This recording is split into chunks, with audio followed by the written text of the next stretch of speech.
Welcome, my dear disciple, Sri Rama. Come, sit with me for a while. Let's just breathe in the deep stillness of this space.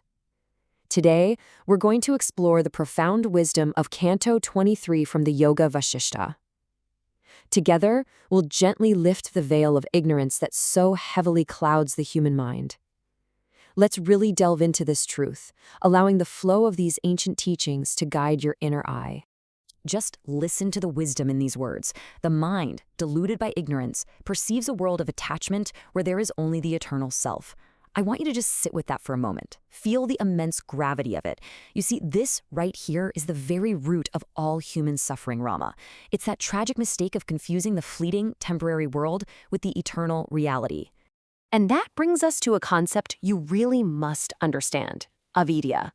Avidya is simply this: primal ignorance. It's a deep-seated delusion that completely veils the true radiant nature of reality.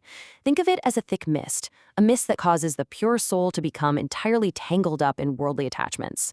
So our journey today is all about deconstructing this avidya.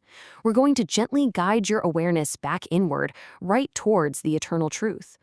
Section 1. The illusion of sensual pleasures. Now, looking at verses 31 and 32, we find a harsh but necessary truth about how temporary sensual pleasures really are.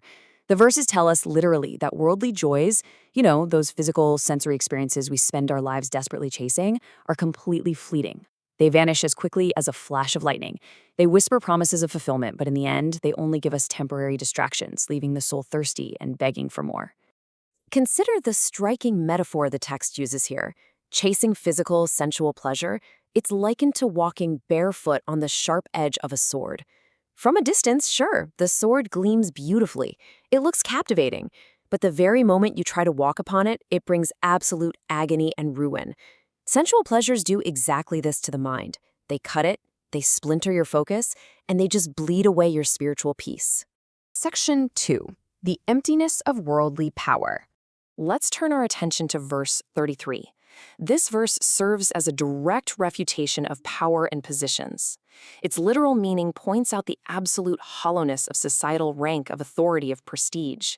It tells us point blank that being a king, a wealthy merchant, or having high status in this dreamlike world, it's all ultimately a meaningless designation. Look at the stark contrast we're presented with. On one side, we have these empty, temporary labels of worldly authority. They're just words, Rama. Titles handed out by a sleeping society to a sleeping individual. But on the other side, we have essential bliss, the eternal, unchanging reality of the self. So you have to ask yourself, why on earth would anyone trade the infinite, unshakable peace of their true nature for a fragile crown that will, without a doubt, turn to dust? Section 3. Beyond mere intellectual knowledge. Moving on to verse 34, we encounter a warning about intellectual and scriptural knowledge. The direct translation here highlights the severe limitations of merely learning from books. A person might memorize all the Vedas, they might debate philosophy with incredible eloquence, but if their ego is still intact, well, their knowledge is nothing but a heavy burden. It's just a collection of empty syllables. And there's a very specific reason why the intellect alone isn't enough. It's called vasana. Vasanas are your subconscious inclinations, those deep-seated desires that forcibly pull the mind right back into illusion, regardless of how smart or well-read you are.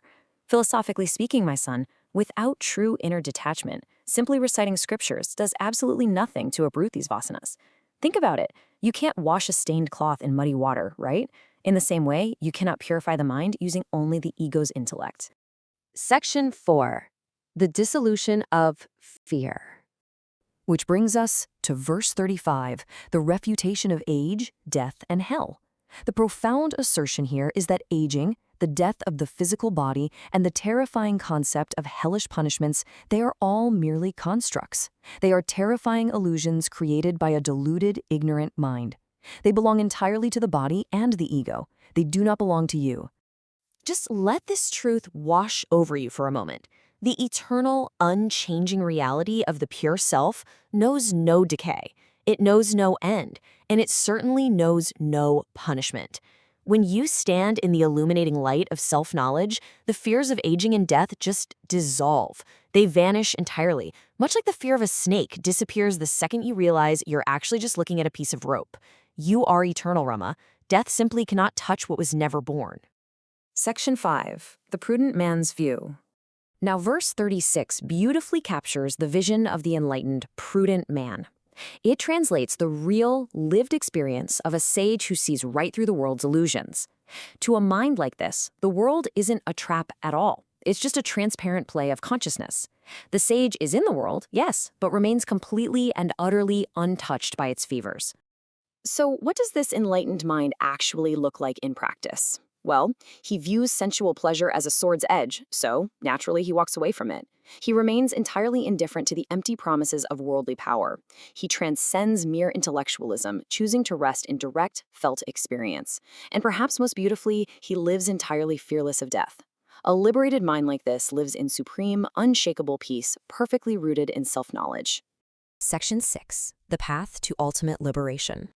Notice how seamlessly all of this builds, step by logical step, moving from ignorance straight to essential bliss. Step 1 is simply recognizing the illusion, avidya. Step 2 means dropping that dangerous sword of worldly pleasure. Step 3 is realizing that power is just an empty echo. Step 4 involves moving far beyond the trap of mere intellectual debate. Step 5 is the ultimate conquest, overcoming the fear of death itself. And finally, step 6 is abiding peacefully in your essential bliss. This, my son, is the exact journey your mind must take. And where exactly does this incredible journey lead us? To moksha, ultimate liberation from the endless cycle of illusion.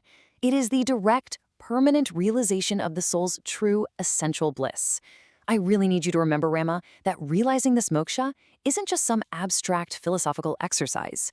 It is literally the highest purpose of your very existence. As our time together today draws to a close, I want to leave you with one single, piercing thought to carry with you. My dear disciple, are you truly ready to drop the sword of worldly illusion and finally embrace the essential bliss that is your true nature? The truth is already within you. You only need to open your eyes to it. Peace be with you.